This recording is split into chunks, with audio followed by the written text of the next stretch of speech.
예배 가운데로 들어가겠습니다. 오늘의 본문은 잠언 31장 10절입니다.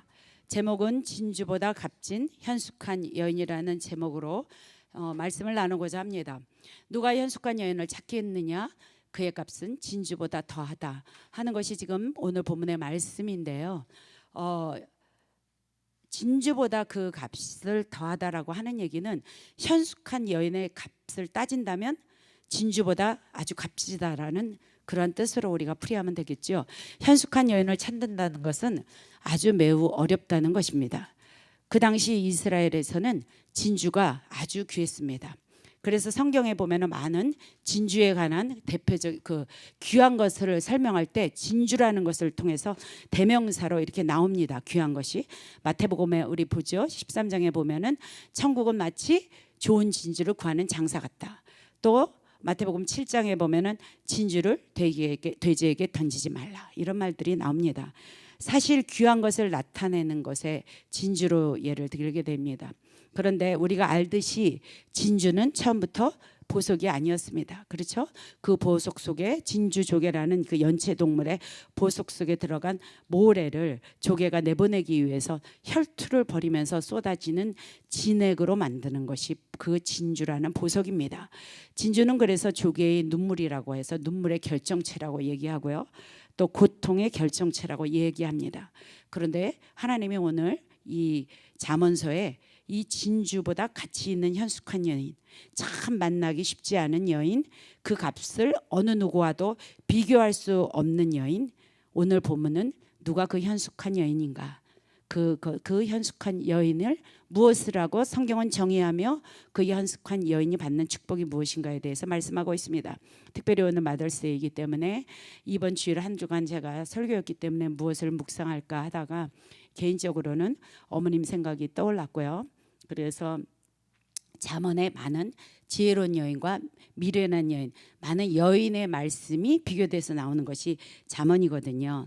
그런데 그 잠언의 마지막 장입니다. 잠언의 31장 마지막 장이 왜 현숙한 여인으로 결론을 냈을까? 이 하나님의 마음을 받았으면 좋겠다라는 감동을 가지고 말씀을 준비하게 됐습니다. 잠언 1장 1절은 다윗의 아들 솔로몬의 잠언이라고 되어 있습니다. 잠언의 본래 히브리의 이름은 솔로몬의 잠언입니다. 그래서 이 책이 전부 다 31장까지 다 그렇다고 솔로몬이 쓴 것이 아니라 잠언의 30장은 아굴이 쓴 잠언이라 되어 있고, 오늘 저희가 봤던 이 제목은 르무엘 왕의 어머니가 르무엘에게 훈계한 잠언이다 이렇게 기록되어 있습니다. 그러나 히브리에서의 잠언의 제목이 솔로몬의 잠언이기 때문에 우리가 솔로몬을 먼저 생각하기 원합니다. 솔로몬 하면 제일 떠오르는 단어가 여러분들 있잖아요. 지혜, 그리고 그 다음에 성전 건축, 이러한 것들을 저희가 떠오르게 됩니다. 구약의 성전은 하나님의 나라를 상징하는 것이어서 솔로몬 하면 우리가 성전을 완성하는 지혜를 떠오르게 됩니다. 모든 사람들이 그렇게 솔로몬을 많이 생각하는데요. 하나님의 백성이 탄성되고 그로 말미암아 완성돼가는 하나님의 나라를 이루는 지혜는 무엇인가? 그것이 솔로몬의 그 잠언 지혜 안에 들어있다는 것입니다. 솔로몬의 잠언은 그래서 하나님의 나라가 완성되는 지혜가 적혀있는 책입니다. 땅의 지혜가 아닙니다. 하늘의 지혜, 하나님과 살아있는 관계를 맺으며 우리가 참 맺고 그분을 떠나서는 참된 지혜를 얻을 수 없다는 것이 잠언의 중요 메시지로 이렇게 흘러갑니다. 그러므로 잠언의 지혜는, 참된 지혜는 하늘에서 나온다. 이것이 잠언의 전체의 메시지입니다. 잠언 1장 7절의 말씀에는요, 지금 띄어진 것처럼 여호와를 경외하는 것이 지식의 근본이다. 미련한 자는 지혜와 훈계를 멸시한다. 그리고 바로 이어서 8, 9장에는 내 아들아 내 아비의 훈계를 들으며 내 어미의 법을 떠나가지 마라. 이는 너의 머리에 아름다운 관이다. 내 목에 금사슬이다 하면서 어머니의 법, 어미의 법이 얼마나 중요한가를 일깨워주고 있습니다. 잠언의 주요 관심사는요, 하나님을 경외하는 삶으로 우리를 부르신다는 것입니다. 다시 말해서 잠언을 읽는 분들은 잠언을 이렇게 읽으면서 하나님의 품성을 키워나가는 것입니다. 원래 잠언은 이 31장 10절부터 31절까지 이 현숙한 여인에 대해서 다 말하고 결론이 현숙한 여인입니다. 본문 10절 이후에 그 13절부터 아주 길게 이 여인에 대해서, 현숙한 여인에 대해서 이렇게 나와요. 그렇게 겉표면으로만 보면 우리 남성들 꿈에라도 한번 만나보고 싶은 이런 여인 어디 없을까 막 잠언 읽으면서 갑자기 막 가로로 자기 와이프를 막 째려보면서 막 이 여인을 꿈꾸며, 그런 게 아닙니다. 성경은 그런 정도로 이것을 간단하게 구별하지 않습니다. 잠언 31장 12절 보면요, 그런 자가 살아있는 동안에 그의 남편에게 선을 행하고 악을 행하지 않았더라. 너무 귀해요. 그리고 나서 그는 양털과 삼을 구하여 부지런히 손에서 일했다더라, 이렇게 나와요. 두 구절만 봐도 가사 일에 너무 충실해. 완전히 동양의 현모양처의 이미지가 막 떠오르면서 엄마들이 갑자기 여기서 나는 안 그랬을 텐데 막 이런 생각하는데, 막 그렇게 여자를 묘사하고 있습니다. 또 31장 14절에 가면 상인의 배와 같아서 먼 데서 양식을 가져오고, 또 16절에 가면은 밭을 살펴서 자기의 손으로 번 것을 가져와서 포도원을 일군다. 오마이갓. 집안일만 잘하는 게 아니야. 양식을 구하러 막 바깥으로 나가, 막 멀리 나가, 부동산도 구입해, 막 완전히 막 하는 것마다 부동산으로 히트를 쳐. 그리고 만든 옷으로 막 띠를 둘러서 팔어. 장사도 너무 잘해. 그냥도 안 해. 밤늦도록 장사한다고 돼 있어요. 18장 이후에 보세요. 그리고 이것만 하느냐, 어려운 이웃을 돕고 구제하는데 솔선수범했다고 나와 있는 거야. 아, 이렇게 현모양처 부동산의 관리도 잘해, 집안의 안팎기를 다 달았는데 사업의 수단도 좋아. 뭘 바라겠어요. 이러한 유능한 이러한 아내를 얻는다면 아직 결혼하지 않은 우리의 모들은 얼마나 이런 여인을 원할까? 그래서 내가 걱정됐어요. 성경은요, 여인상을 너무 이렇게 높여놓은 거 아닌가? 도대체 어떤 이런 여자를 만날 수 있을까? 이런 여자를 찾아 헤매다가 혹시 우리 형제들 결혼을 못하는 건 아닐까? 이런 생각이 들었습니다. 한 노처녀가 결혼 상담 정보회사를 찾아갔대요. 결혼 상대자를 찾기 위해서. 그래서 소장이 거기다 여기 당신이 원하는 이상적인 조건을 쓰십시오라고 해서 그거를 막 컴퓨터에 입력했대요. 이 노처녀가. 그러니까 키가 별로 안 컸으면 좋겠습니다. 내가 키가 작으니까. 그리고 날마다 정장을 입은 그러한 깔끔한 댄디한 사람은 나는 필요합니다. 그리고 걷기를 즐기는 사람, 건강한 사람은 나는 너무 좋겠습니다. 그래서 건강한 상대가 좋겠습니다라고 썼습니다. 그리고 나서 이 성선병서를 딱 하고 나서 이제 소장의 답변을 기다렸어요.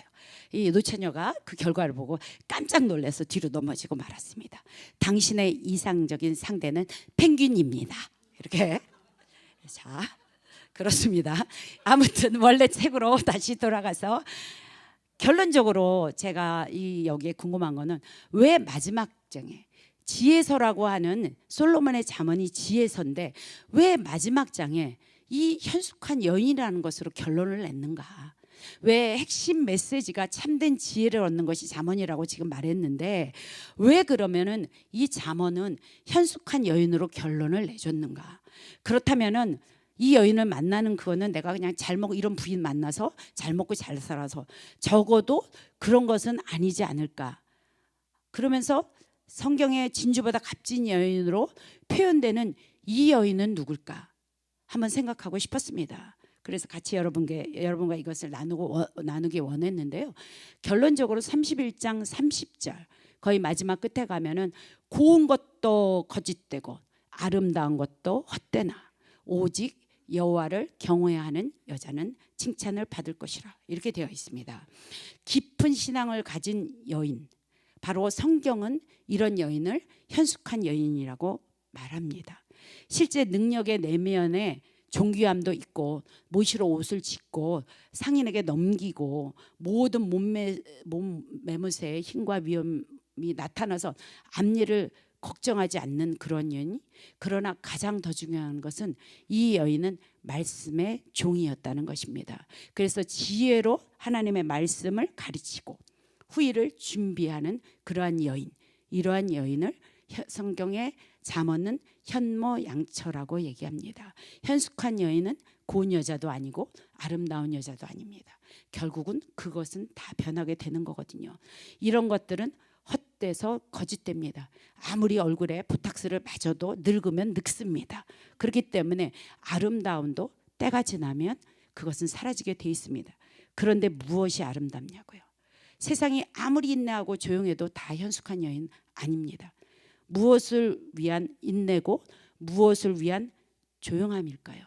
그 내면에 그들은 하나님을 경외하는 것이 밑바닥에 들어있다는 것입니다. 그 위험 때문에 그런 자를 현숙한 여인이라고 합니다. 성경에는 많은 현숙한 여인들이 나와요. 예를 들어 모세의 어머니 요게벳, 바로 현숙한 여인입니다. 그는 참담한 시대에 모세를 낳았습니다. 아들을 낳았고 낳자마자 마음 놓고 기를 수가 없었어요. 그러한 불안한 시대의 어머니였습니다. 전적으로 하나님의 손에 이 아이를 맡길 수밖에 없는 상황이 돼서 나일강으로 아이를 던지게 되면서 또 하나님의 그 뜻에 따라 아이의 유모가 되어서 민족의 정신을 심어주고 잃어버린 나라를 되찾는 교육을 그 보모가 되어서 요게벳은 합니다. 결국 모세가 성장해서 민족의 해방을 위해서 일생을 바쳐서 민족을 이끌어내고 그 사명을 충성스럽게 감당할 때에는 그 어머니의 교육이 밑바탕에 있었다는 것입니다. 얼마나 지혜롭습니까? 그래서 성경은 이 여인을 현숙한 여인이라고 말합니다. 이보다 더 앞서 오늘 저희가 같이 공부한 것들이 있었는데요. 모세를 도왔던 히브리의 산파들이 있었습니다. 아들이거든 죽이고 딸이거든 살려두라라고 하는 인간의 생명을 돌보는 산파들에게 그 바로의 그때 당시에 신과 같은 바로가 명령합니다. 그래서 이제 죽음의 생명을 그 산파라는 것은 히브리 말로 생명을 손에 낳는 자거든요. 그런데 이제 그 손으로 생명을 해치는 죽음의 하수인이 되라고 아주 잔인한 명령을 바로를 통해서 받습니다. 그래서 거기에 나와 있는 시브라와 부하는 아름답다, 부하는 빛나다라는 뜻이 있거든요. 이름에 이들은 왕의 명령을 따르지 않습니다. 사실 이들은 모든 산파를 대표하는 사람이었고 그 시대에 하나님이 남겨놓았던 렘넌트의 남은 자들이었습니다. 하나님은 이들을 통해서 아버지의 뜻들과 이업을 이뤄갑니다. 이들이 명령을 어긴 이유는 아주 간단했습니다. 여기서 저희가 주목해야 될 것, 산파들이 하나님을 두려워하여 애굽의 땅에 왕의 명령을 어기며 남자아이를 살려두었다라고 그렇게 되어 있습니다. 그들이 두려워하는 것은 눈에 보이는 권력의 이집트의 왕 바로가 아니었습니다. 눈에 보이지 않는 하나님. 이 산파들은 그 하나님을 눈에 보이지 않았지만 두려워했다는 것입니다. 믿음은 보이지 않는 하나님을 두려워하는 것입니다. 즉 하나님을 경외하는 것입니다. 이것의 출발점이 있을 때, 아버지의 하나님을 경외하는 출발점이 있을 때 세상을 우리가 세상 가운데서 주님을 두려워하는 것을 받을 수 있는 것입니다. 또 있습니다. 우리가 아는 에스더, 여왕이라는 너무 좋은 위치에 있었습니다. 그러나 죽으면 죽으리라는 각오로 왕께 나갑니다. 그러면서 자기의 민족을 구원하면서 자신을 송두리째 던져버려요. 이런 에스더도 있습니다. 그리고 젊은 나이에 남편이 죽고 아무 소망도 없는 룻, 이방 여인 룻, 아무것도 손에 잡히지 않았습니다. 아무 소망의 근거가 없어요. 나오미에게는. 나오미 자체가 고통이라고 하는 그러한 이름을 줬던 그 여인을 붙잡을 수 있는 룻의 용기, 그냥 순간적으로 나온 용기가 아닙니다. 그냥 가족을 사랑해서 내 시어머니가 불쌍해서 그런 마음으로 나오는 것이 아닙니다. 순전한 신앙의 중심에는 그 나올 수 있는 그 용기와 정신과 행동은 이 하나님을 경외하는 이 믿음의 근본들이 있어야 된다는 것입니다. 그래서 어머니의 백성이 나의 백성이고 어머니의 하나님이 나의 하나님이다. 어머니의 고향이 나의 고향이고 어머니의 가는 곳이 내가 가는 곳이다. 이러한 고백의 룻의 고백은 이러한 모든 하나님의 경외함을 바탕으로 하는 것입니다. 그래서 하나님이 이 대목에서 감동받으셨을 거예요. 그래서 룻이 가는 곳마다 하나님은 그 길을 순탄케 하셨습니다. 이 땅에서 풀면 하늘에서 풀겠다고 하신 것입니다. 조금 전에 산파들도 마찬가지입니다. 우리 오늘 아침에 저희 남성 공부에서 배웠잖아요. 룻이 그 아기를 가졌을 때 죽지 않고 계속 이 아이들을 살리니까 소문났어요. 인근에. 자기가 애를 낳으면 남자일지 여자일지 모르니까 산파 이 시브라와 부하의 그 출산원에는 굉장히 문전성시하지 않았겠습니까? 왜냐? 거기 가면 살린대. 그러니까 그 와중에서도 그때 당시에 얼마나 많은 여인들이 아기를 낳겠습니까? 그래서 문전성시를 이뤘을 것이라고 생각하는 거예요. 당연히 그랬을 것 같아요. 절에도 거기를 갔을 것 같으니까. 그러면서 하늘에서 것들이 풀어지니까 이 땅의 것들을 풀어내는 거, 이러한 것들이 성경에는 너무 많이 나와 있다는 것입니다. 이것이 뭐냐면은 현숙한 여인을 연숙함을 땅에서도 알게 하였잖아요. 하늘에서도 이것을 알게 하셨기 때문에 현숙한 여인이 맺는 열매입니다. 이것이 하나님을 경외하는 여자는 이렇게 칭찬을 받습니다. 무엇 때문에? 손의 열매가 그에게로 돌아갑니다. 그런데 우리는 손의 열매만 보고 나를 이렇게 해줘봐, 그러면 내가 믿을게. 이거는 성립이 안 되는 거예요. 여러분들이 이걸 잘 깨달으셔야 됩니다.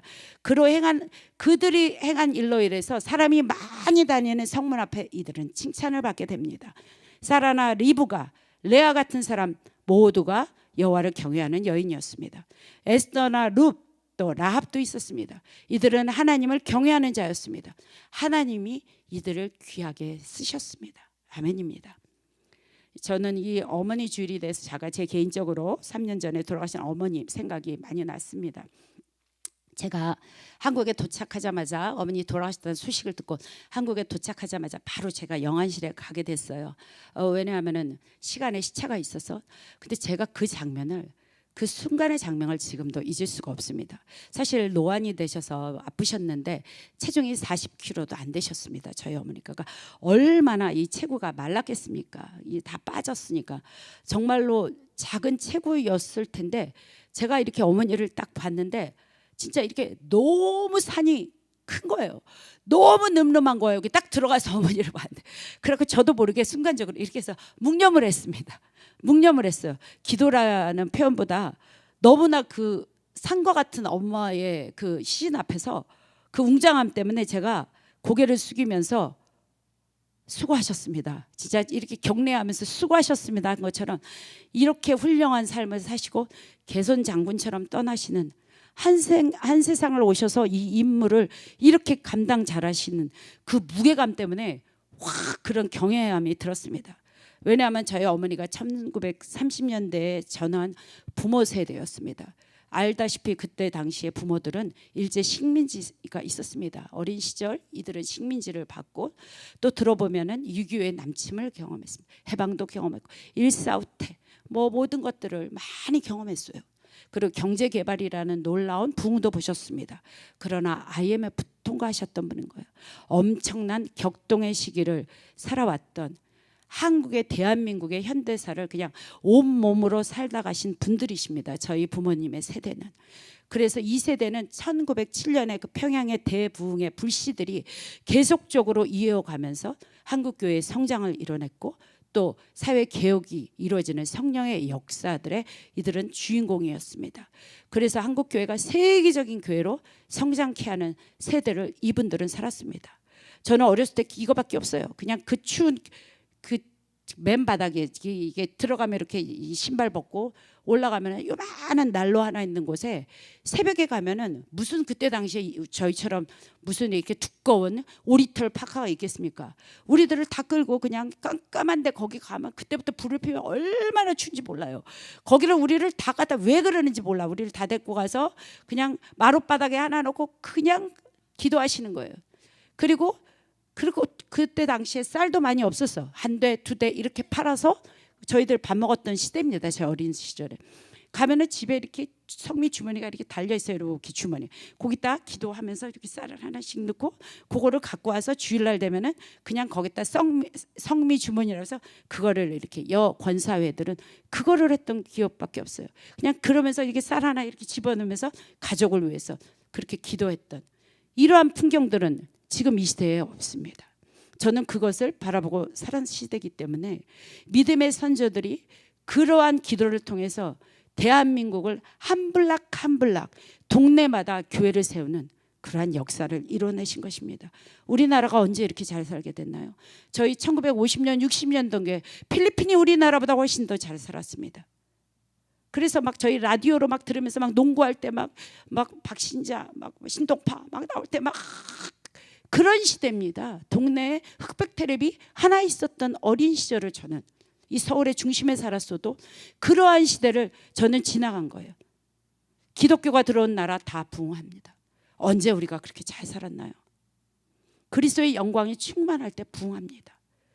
우리가 지금 조선에 왕들보다 훨씬 모든 걸 누리고 사는 시대에 우리가 있지 않습니까? 가장 귀한 것들로, 좋은 것들로 지금 우리나라는 전성기를 지나가고 있습니다. 온 백성, 하나님의 백성이 빠져나간 유럽의 교회들이 지금 어떻게 되고 있습니까? 점점 쇠퇴되고 있어요. 경제적으로, 사회적으로 이렇게 쇠퇴되는 거 보였습니다.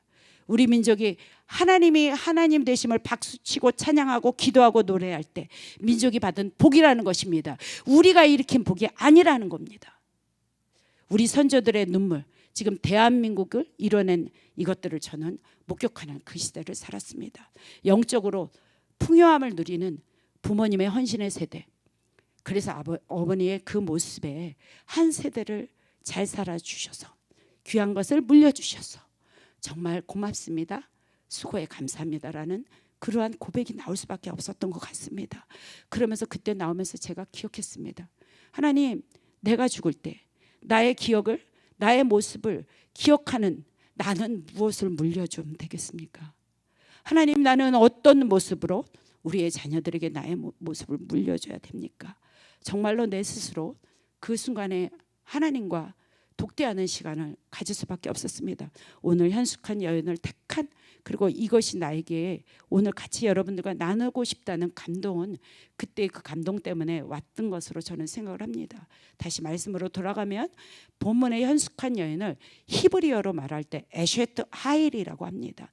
히브리어로 현숙한이란 하일이라고 합니다.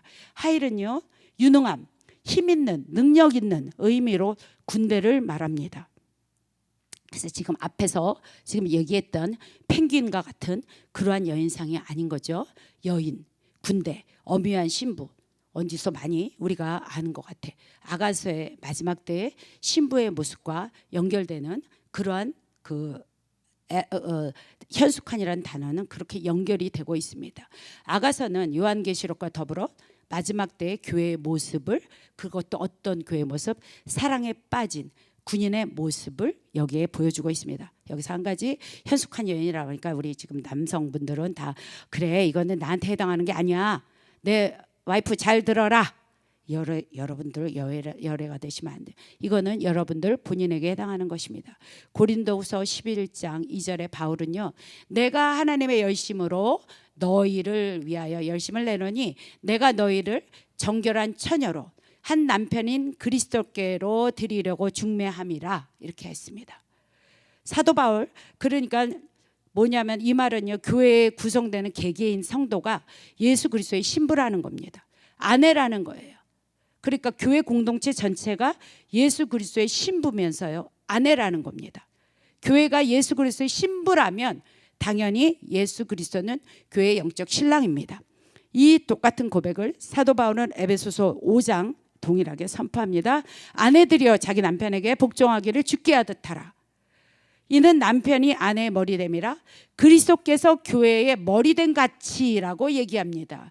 바로 그가 바로 몸의 구주시니라. 그러므로 교회가 그리스도께 하듯이 아내들도 범사에 자기 남편에게 복종하라.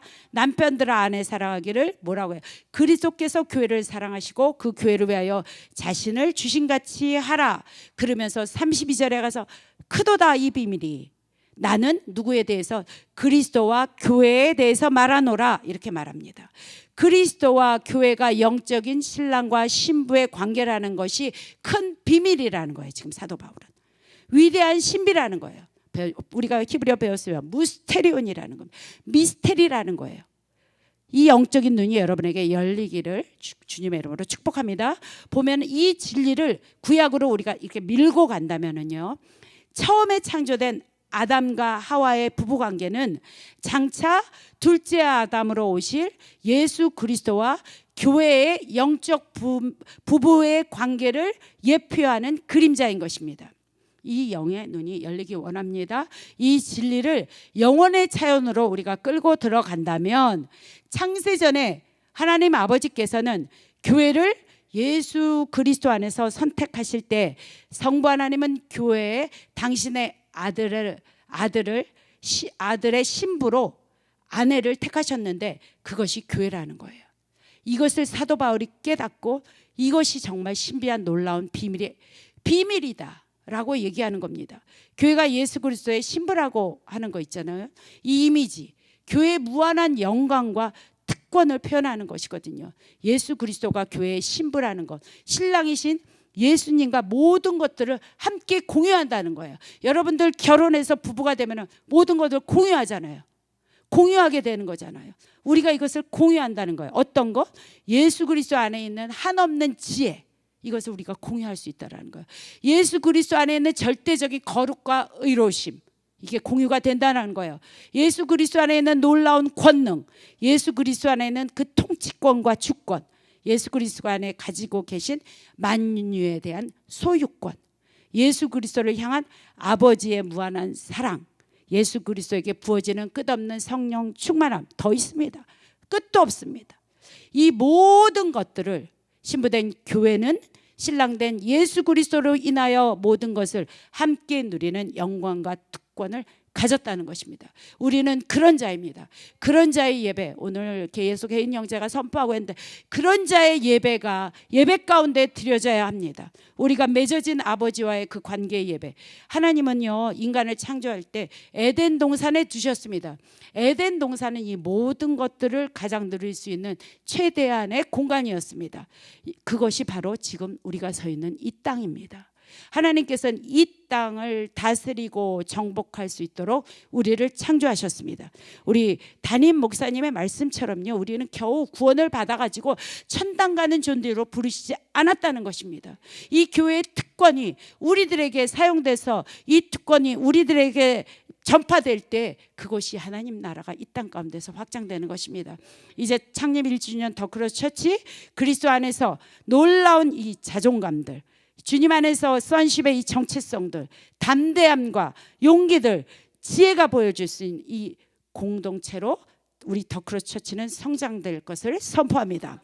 우리는 하나님의 권세가 있습니다. 선십의 정체가 있습니다. 이 땅에 더 크로스 처치는 기름진 충만한 복을 누릴 수 있을 것을 선포합니다. 마지막 때의 신부의 모습은요, 정체성을 가진 신부의 모습은 아까 말씀드린 것처럼 사랑에 빠진 전사입니다. 그리스도를 향해서 이 사랑의 열정이 있습니다. 예수님의 신부는요, 위에는 드레스를 아름답게 입었지만 그 발은 전투화를 신은 군대의 모습입니다. 이처럼 전투화를 신은 신부, 그 심장을 가지고 우리가 자원하는 마음으로 기쁨과 사랑으로 주님 안에서 보호받으면서 기쁨으로 열방으로 나갈 때 하나님은 그 동역자들로 우리로 이 땅 가운데 그것을 정복하는 것을 물도원 아인처럼 보게 하시고 느끼게 하시고 그 마음으로 살아가게 하십니다. 무엇 때문에 우월합니까? 이러한 소망이 안 보이니까 우울한 거예요. 무엇 때문에 내가 괴로워요? 이러한 것들이 안 보이니까 괴로운 거예요. 내가 나를 희년을 선포하지 않고 갇히기 때문에 그런 거예요. 갇힌 곳에서, 포로된 곳에서 희년을 가지고 선포하고 나올 때 이러한 모습은 우리에게 동역자로 주님이 보여주시는 겁니다. 우리의 교회가 그렇기 때문에 이 땅 가운데 존재하는 목적입니다. 요한복음 16장에 그렇게 말했습니다. 마지막 때 신부의 정체성, 현숙한 여인은 번성하고 충만하기 위해서 반드시 해야 될 것이 있습니다. 반드시 아이를 낳아야 합니다. 교회가 잉태하지 못한다면 그것은 죄입니다.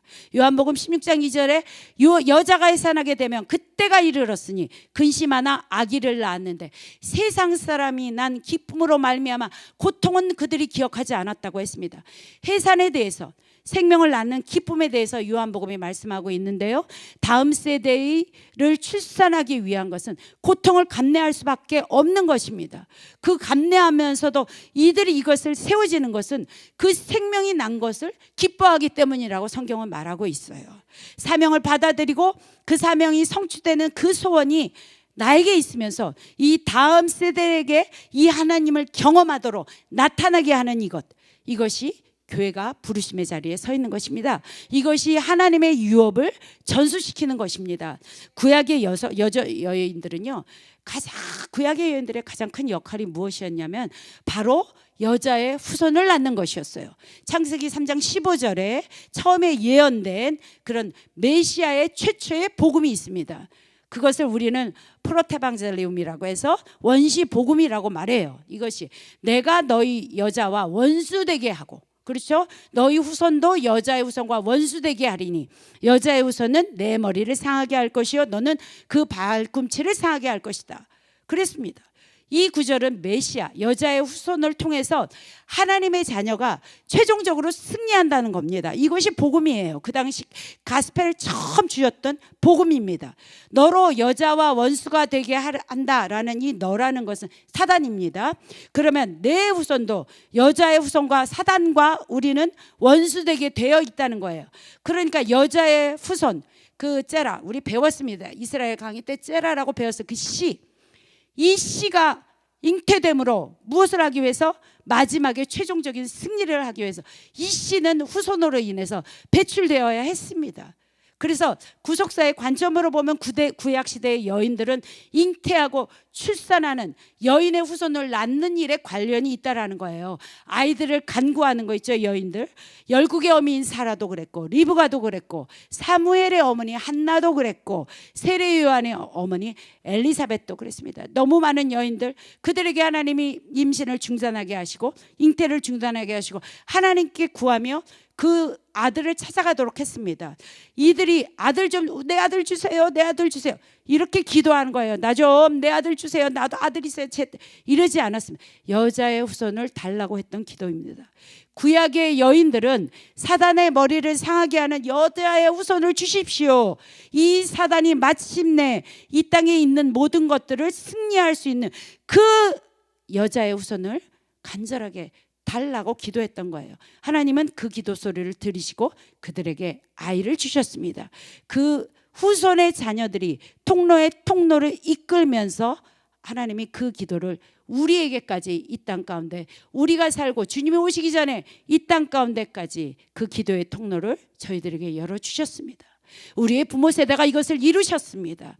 이제 그것은 누구에게? 모두에게가 아닙니다. 남은 자들을 통해서 이 유업은 이어갈 것이고 시온의 대로를 열게 하는 것입니다. 그것을 구약의 시대의 사람들은요, 예수님의 초림을 예비했다면, 그래서 메시아가 오도록 기도했다면, 신약을 사는 우리들은 예수님의 재림을 예비해야 됩니다. 그렇기 때문에 아이를 낳는다고 하는 이 표현은요, 신부된 교회가 여자의 후손을 주십시오, 재림 예수님을 위해서 기도하고 그 통로가 될 자들을 주님 풀어주십시오, 우리 교회가 그 시온의 대로의 통로가 되게 해달라고 기도하는 것이 교회의 사명이라는 거예요. 여러분, 만민의 기도하는 집에 와서 무엇을 기도하십니까? 항아리에 뜨거운 물 안에 뜨겁게 달궈지면 그 안에 개구리들이 언젠가는 다 죽습니다. 우리는 그 마지막에 그 승리, 다 죽어가는 세상 가운데 그분이 오시는 이 길, 최후의 승리는 여기에 있다는 거예요. 이것들이 주님의 영 가운데서 열려지기 원합니다. 우리의 기도의 제목들이 바뀌어지기를 원합니다. 아버지의 것들로 바뀌어질 때에 그 풀어지는 모든 것들 가운데 내가 번성한다는 것입니다. 이것을 얘기하고 있는 거예요. 6월절에 예수님께서 당신의 생명과 그 피로 인해서 예수님의 생명을 우리에게 뿌리셨습니다. 문설주에 바르시면서 6월절에 당신의 생명을 주시며 그 씨를 뿌렸어요. 그래서 생명의 씨가 우리에게 담겨졌습니다. 그래서 우리가 출애굽했습니다. 열매를 맺기 시작하는 거예요. 여인의 잉태란 미래에 대한 예언입니다. 여인이 임신했어요. 그러면 우리 당연히 여인이 계속 임신만 하고 있어, 안 됩니다. 때가 참에 여인은 해산을 하게 됩니다. 그래서 여인의 잉태라는 것은 미래를 예언하는 예언적 미래 시제입니다. 아, 해산이 가까워 오겠구나, 이렇게 안다는 거예요. 여인이 임신을 했다는 말은 한평생 임신한 채로 살아가는 게 아닙니다. 그 다음 단계가 전제되어 있는 거예요. 무엇? 임신했으니까 어떻게 해야 돼? 해산을 해야 되는 거예요. 이 미래의 어떤 약속이 지금 시작됐다는 거야. 6월절에 구원을 받을 때 이것이 시작됐다는 거야. 너희가 해산을 전제로 한 임신이 시작됐다는 것입니다. 그런데 계속 교회가 임신한 상태로 십자가에 머물고 나의 죄, 여기서 머물면 언제 해산합니까? 언제 해산해? 유월절이라고 하는 임시는 해산을 목적으로 하는 이것이 있다는 거예요. 이것이 오순절입니다. 오순절에 성령의 역사를 주셨어요. 교회가 태어났습니다. 교회가 태어나면서 이방의 시대가 열렸습니다. 그 이방인의 시대가 열리면서 추수를 하는 때가 왔습니다. 주님의 늦은 비에 성령의 역사를 일으킬 것입니다. 그때는 모든 자들이, 준비된 자들이 일어날 것입니다.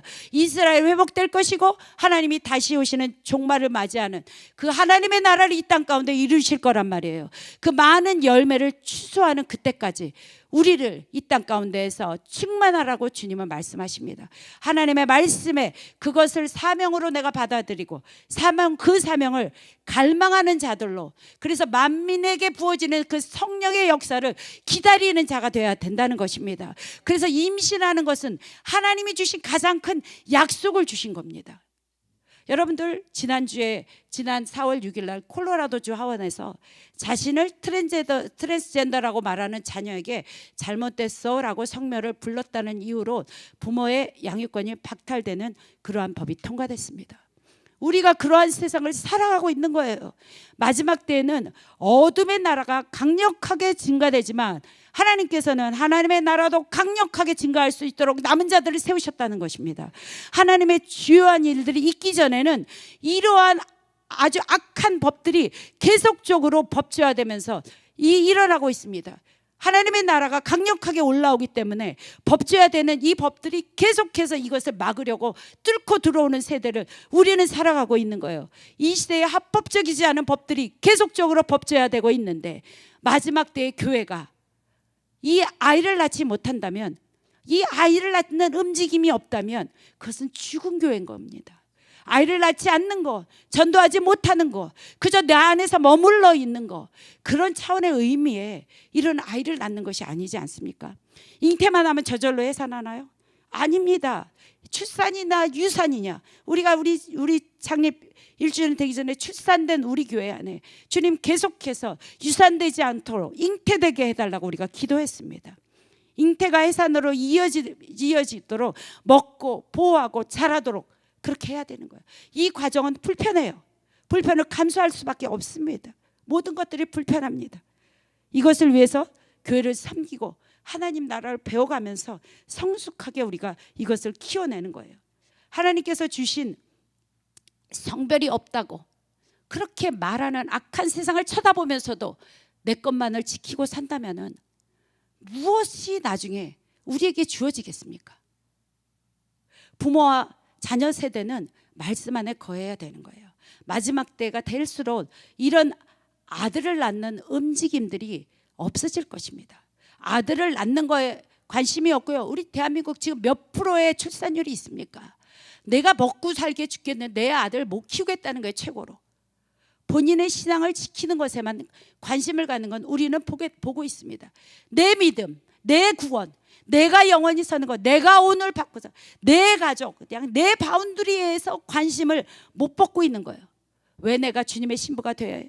내가 왜 영적으로 성장하는 교회가 되어야 되는가? 왜 내가 신부가 되어야 하는가? 아들을 낳아야 되기 때문입니다. 아들을 낳아야. 이 아이가 자라면서 신부가 되는 거예요. 마지막 되면 이거 다 없어집니다. 양육을 하고 세우고 모든 유업을 보내는 모든 것, 이것이 세상의 시스템으로부터 차단되는 시대가 올 것이라는 거예요. 분명히 올 것이라는 겁니다. 그래서 이 풍성한 것, 내가 누리고 내가 하는 일만 잘 되면 돼. 그렇기 때문에 교회가 깊게 나를 간섭 안 했으면 좋겠어. 내가 그러니까 큰 군중 속에 들어가서 좋은 환경 속에 감사하고 축도받고 집에 가고 내가 그렇게 그냥 살면 돼. 나는 이렇게 막 와갖고 CLTC도 하고 막 매주 읽었냐 안 읽었냐 체크업하고 그냥 죽겠어. 여기 오니까 막 그냥 우리 교회가 지금 숨을 못 쉬고 있어요. 자, 어쩔 수 없어요. 이런 목적이 사라진 거예요. 아들 낳는 목적이 사라진 거예요. 그러한 것. 내 안에 임하는 하나님 나라, 그저 내 가정에 임하는 더욱이 난 이거 이상 살 거 없어. 그러면 하나님의 나라, 우리 밑으로 내려가는 이것을 맞설 자들이 있겠습니까? 그 법제화가 된 그것을 맞설 교회들이 있겠습니까? 누가 그렇겠습니까? 나라를 이루고 부르심과 목적이 중요하다고 여기는 자, 그러한 교회는 하나님 나라의 백성이면서 영적인 자궁이 돼서 다음 세대를 품고 하나님의 아들들을 일으켜내야 됩니다. 바로는 이 아들을 낳지 못하도록 회방하는 많은 세상의 것들을 이 땅 가운데 뿌렸습니다. 그러나 우리는 압니다. 누가 이기죠? 하나님의 나라가 이깁니다. 지혜로운 현숙한 여인, 이 신부의 정체성을 가진 교회가 있기 때문에 하나님의 나라는 이깁니다. 지금 신부들이요, 이 하늘을 떠다니면서 그냥 전투화 안 싣고 막 영적으로, 우리 목사님 그런 표현 잘해요. 막 할렐루야 이렇게 하시는데 나는 흉내도 못 내는데, 그렇게 하면서 영적으로 하늘을 떠다니는 것이 아니에요. 뭘 보는 게 아니에요. 이 땅 가운데 전투화를 신고 이 땅 가운데 삶의 현장에서 발을 붙이고 전투화를 신면서 주님이 오실 신랑을 기다리면서 이 땅을 돌파하며 살아가는 자들입니다. 그것이 현숙한 여인입니다. 자아몬이 이 마지막 때에 왜 이것을 여기다 넣느냐, 돌파를 위한 통찰력을 주인 여인의 모습을 마지막에 결론으로 집어넣은 것입니다. 그래서 현숙한 여인은 예수님의 신부가 될 우리의 모습입니다. 그리스도의 신부가 된 교회, 지혜 자체이신 그리스도, 그 그리스도를 본받아서 이 땅 가운데 그 모습대로 삶을 적용하며 살아가고 훈련하라는 것이 잠언의 결론입니다. 잠언의 훈계를 마감하는 31장 31절에 고운 것도 거짓되고 아름다운 것도 헛되는데 오직 여호와를 경외함. 이자들의 손에, 이 거룩한 신부의 손에 열매가 그들에게로 돌아갈 것이다. 그 행한 일로 말미암아 성문에서 칭찬을 받을 것이다. 이 약속은요, 주님께서 요한계시록에 주신 말씀과 연결이 됩니다. 요한계시록 22장에 보면은요, 보라 내가 속히 오리니 내게 줄 상이 내게 있어 각 사람의 그 행한 대로 갚아주리라. 이렇게 됐습니다. 아멘입니다. 왜 잠언에 현숙한 여인이 마지막에 등장한다고 여러분들에게 지금 이렇게 말씀드렸잖아요. 잠언의 존재 자체가 진실한 지혜를 구하는 인간으로 하여금 결국은 지혜의 근본이신 그분, 다시 오실 그 주님을 계속해서 대망하면서 살아가라는 것입니다. 해산의 수고 감당하며 여호와의 아버지의 것들을 생명으로 흘려보내는 것, 이 씨 열매를 맺고 그 씨가 다시 열매가 되고 그 씨를 또 열매 맺고 또 보내는 것. 그러므로 실제적인 우리의 세대는 어미의 세대가 아니고 다음 세대가 주목이 된다는 것입니다. 그래서 더 크로스 처치가 이 다음 세대에서 말하는 거예요. 나는 다음 세대 다 커서 나한테 없는데, 이런 것으로 여러분들이 적한다면 나는 그저 그 냄비 속 안에 들어있는 개구리라고 생각하시면 됩니다. 숫자 17이라는 것이 있는데요, 토브의 숫자 값이 17입니다. 하나님의 구속 섭리와 승리를 상징하는 거예요. 가장 보시기 좋았더라, 이것이 토브라는, 하나님이 창조하셔서 가장 보시기 좋았더라, 첫째 날에 좋았더라, 둘째 날에 좋았더라, 이 완전수 7과 완전수 10을 더한 17의 숫자가 성경 곳곳에서 나타납니다. 요셉이 어린 시절에 할아버지 이삭과 아버지 야곱과 더불어 장막에서 교육받았습니다. 하나님의 임재를 경험받은 자예요. 요셉이 16년 동안 그곳에서 있다가 17세가 되니까 하나님께서 이를 뽑아내서 형들에게 심부름을 보내요. 근데 요셉은 16세까지 벌써 이것을 다 받았기 때문에 하나님이 무엇을 기뻐하고 하나님이 무엇을 기뻐하지 않는 것을 구별하는 나이가 된 거예요. 그러니까 가서 보니까 형들이 가나안 여자하고 놀고 시간을 보내고 말씀도 안 읽고 기도도 안 해, 장막 안에서. 그러니까 세상으로 나간 형들과 자기의 삶을 보내니까 다른 거예요. 갈등이, 말씀과 현실이 충돌되기 시작합니다. 그런데 혼자 있을 때에도 요셉은 하나님이 무엇을 기뻐할까, 하나님이 무엇을 기뻐하시지 않을까, 이것을 결정하는 믿음을 가진 자로 16세까지 성장됐다는 거예요. 그 부모님들의 손에서. 다윗도 16세에 골리앗을 때려잡습니다. 에스더도 16세 왕 앞에 나갑니다.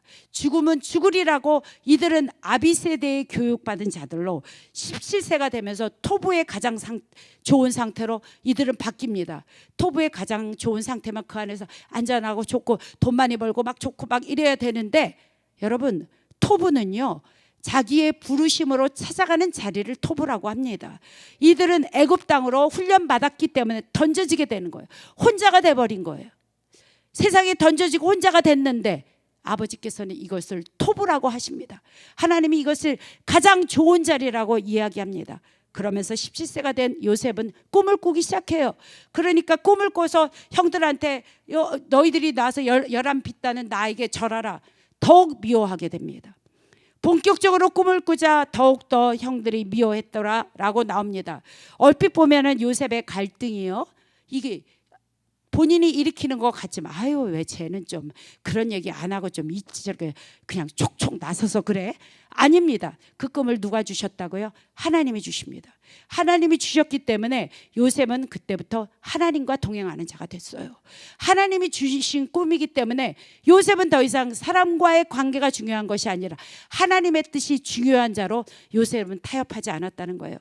우리의 다음 세대, 그들이 장막 안에 어려서부터 길러진다면 타협하지 않는 세대로 서게 될 것입니다.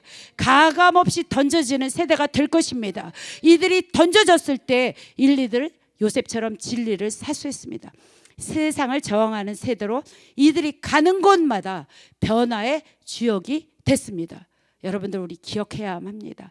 부모의 세대가 이렇게 토부의 정위치에 있을 때 요셉의 세대가 일어나는 것입니다. 뉴저지 더크로스의 다음 세대가 이처럼 진리와 타협하지 않나 가감한 세대로 세상에 던져졌을 때에 이들이 타협하지 않는 세대로 우리가 그렇게 이들을 길러내야 한다는 것입니다. 이를 위해서 먼저 부모들은 그 진리 위에 정렬될지어다. 이것이 창립 1주년 가기 전에 저희들이 가져야 될 우리의 정체성입니다. 이제 결론을 맺겠습니다. 예배팀 올라와 주시고요. 저항하지 않는 세대, 우리의 자녀들 프로테스탄스, 저항이라고 그랬잖아요. 저항하는 자들로 우리 자녀들이 일어나기를 기도합니다. 정말 우리의 기본적인 정체성은요, 하나님이 주신 것을 빼앗고자 하는 정체성이 우리 안에 있습니다.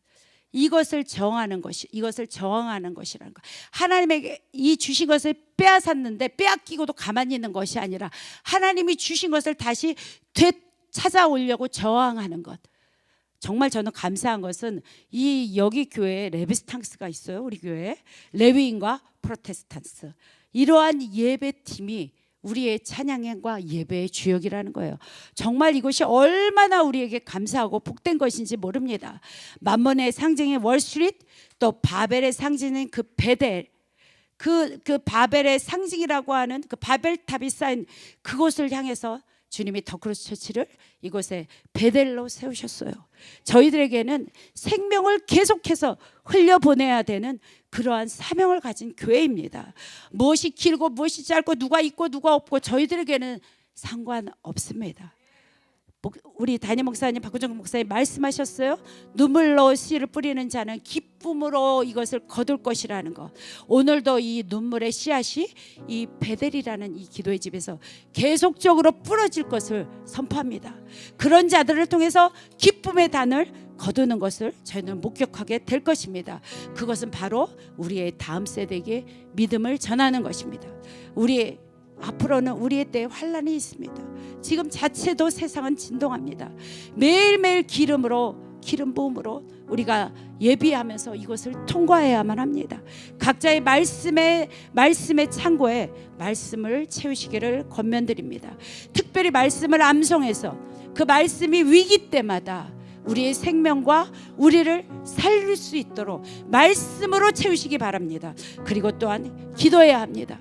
기도가 어떤 텐션이 줄어들잖아요. 기도가 입 밖에서 나오지 않아요. 여러분, 우리가 주여, 우리가 선포합니다. 주여. 여러분, 이 교회 오지 않으면 이거 잘 하지 못합니다. 그런데 이 텐션이 올라가야 돼요. 자꾸 기도의 데시벨을 체크하면서 내가 입 밖으로 내지 못할 때 나의 기도의 데시벨을 체크하십시오.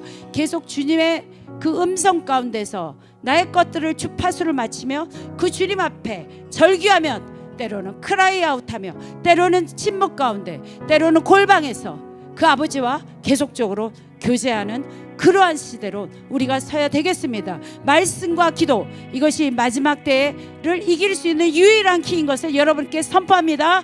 여러분들은 그 키를 가지고 있는 한 분 한 분들이십니다. 그래서 이 어머니 주일, 마더스데이를 맞아서 이 현숙한 여인, 어미 된 그러한 신부로 군화 신었지만 그러나 부드럽고 아버지의 지혜를 가지고 우리가 현명한 지혜를 가지고 교회를 세워가기를 원합니다. 그 열쇠의 주인공인 여러분 모두 이 마더스데이 여러분들을 축복합니다. 이제 우리가 같이 기도하기 원합니다. 두 가지 제목을 갖고 마무리 기도하기 원하는데요. 먼저 세상이 진동하고 있습니다. 주님 그렇습니다. 정말 결국 마지막 때는 우리의 신앙이 가정교회로 지하교회로 다시 한번 들어가게 될 것을 그런 확률이 너무 큰 세대를 살아가고 있어요. 코로나 때 우리는 경험했습니다. 그렇기 때문에 우리 개인의 삶의 예배가 반드시 회복되어야 합니다. 그러려면 근력이 채워져야 돼요. 근력이 채워지지 않으면 큰 환난을 맞을 때 다 넘어지게 되어 있습니다. 무엇으로 근력을 채웁니까? 말씀과 기도로. 시간이 지나면 지날수록 오늘 잠언서에 말씀한 것처럼 이 땅의 것들은 유한합니다. 유한한 것이에요. 그것들은 모두 아름다운 것들도 쇠퇴할 수밖에 없습니다. 그러면서 모든 것들은 다 지나가지만 아버지로부터 나온 그 소망과 갈망, 그 아버지의 신실하신 언약, 이것만이 변하지 않습니다. 이것만이 쇠하지 않습니다. 이것만이 썩지 않습니다. 하나님, 우리가 이러한 나라를 유업으로 흘려보내기를 원합니다. 기도할 때 하나님을 경외함으로, 주님 그렇습니다. 하나님을 경외함으로 생명을 흘러나가게 하겠습니다. 해산과 수고의 고통을 감당하겠습니다. 그런 교회로 나와 우리 교회가 설 것을 선포하며 결단하며 주여 한번 부르시며 우리가 기도하며 나아가겠습니다. 주여, 아버지 하나님, 그렇습니다. 아버지를 경외함으로 주님의 지혜가 우리의 근본으로 아버지 하나님 우리를 흘러가게 하여 주십시오. 아버지 하나님, 다크로스 처치 베델의 아버지 기도의 집을 이곳에 세우시며 아버지의 나라의 부흥과 아버지의 것들을 꿈꾸게 하신 주님을 찬양합니다. 아버지 하나님, 현숙한 여인 무엇입니까? 하나님, 우리가 이것을 꿈꾸며 나아갈 때 마지막 때의 아버지의 것들을 이뤄내는 자들 되게 하여 주십시오. 덕분에 처치의 아버지 하나님이 이 말씀과 기도가 하나님 주님의 것과 하나 되게 아버지 하나님과 하나님의 것들을 받아내는 그러한 통로로 더크로스를 사용하여 주십시오. 아버지여, 더크로스 처치를 축복하여 주옵소서. 이 북의 지역을 잊게 되면 축사라는 아버지 하나님, 놀라운 아버지 하나님의 역사 가운데 아버지여, 더크로스 처치가 사용되기 원합니다.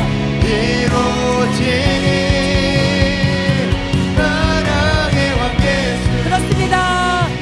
우리 주님만 우리가 이 시간 한 가지 더 기도하기 원합니다. 이 세상이 변합니다. 변하지 않는 것은 아무것도 없습니다. 학문도 변합니다. 유행도 변합니다. 오직 변하지 않는 예수 그리스도. 그렇기 때문에 예수님은 내가 길이요 진리요 생명이라 말씀하셨습니다. 이제 2월 3일이면 대한민국 대통령 선거가 있는 그 대한민국을 위해서 우리가 기도하기 원합니다. 또한 관세 전쟁으로 인해서 경제가 요동치고 있는 미국을 위해서 우리가 기도하기 원하는데요. 먼저 지도자들이 하나님을 경외하게 하옵소서. 먼저 교회가 하나님을 경외하는 자로, 현숙한 자로 일어나게 하여 주십시오. 하나님, 잠자는 영들을 깨워주십시오. 하나님, 간섭하여 주십시오. 개입하여 주십시오. 다음 세대들의 변하지 않는 진리를 선포하며 이들을 저항하는 세대로, 말씀의 세대로, 진리로 타협하지 않는 세대로 우리의 자녀들을 이끌어갈 교회들을 아버지 한국 땅과 미국 땅에 깨워달라고 주여 한번 부르시고 기도하시고 각자 기도하시고 돌아가시면 되겠습니다. 주여 한번 기도합시다. 주여, 아버지 하나님 기도합니다. 2월 3일 대한민국 가운데 하나님의 진리가 선포됐고 교회를 깨워주십시오. 아버지 하나님 미국 땅에 하나님의 진리가 선포될 수 있도록 주님 지도자를 세워주시고 하나님 아버지를 경외하는 지도자, 하나님을 경외하는 교회들 일어날지어다. 부흥의 세대들, 타협하지 않은 세대들 일어날지어다. 남은 자들이여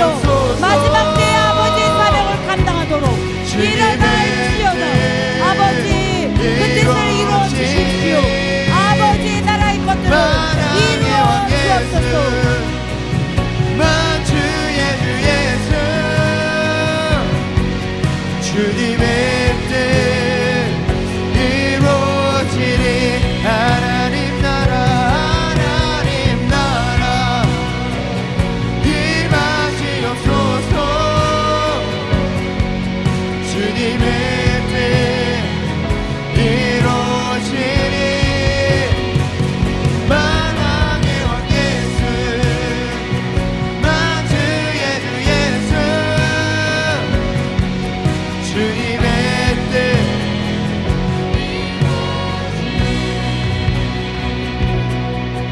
빛을 발하라. 기도와 예배로 모든 어둠이 떠나가네. 흑암 권세를 깨고 승리하신 영광의 왕 예수 그리스도. 빛을 발하라. 기도와 예배로 그의 나라 이를 꿈꾸라. 그의 나라와 의를 구할 때 이 모든 것을 더하시리라. 생존을 넘어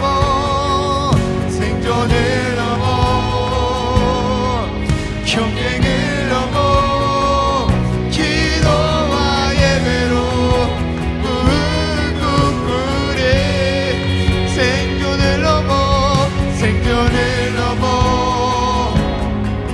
경쟁을 넘어 하나님 나라 이를 꿈꾸리. 생존을 넘어 경쟁을 넘어 하나와 예배로 꿈꾸리. 생존을 넘어 경쟁을 넘어 하나님 나라 이를 꿈꾸리. 하나님 나라 임하시옵소서. 주님의 뜻 이루어지리. 만왕의 왕 예수 만주의 주 예수 주님의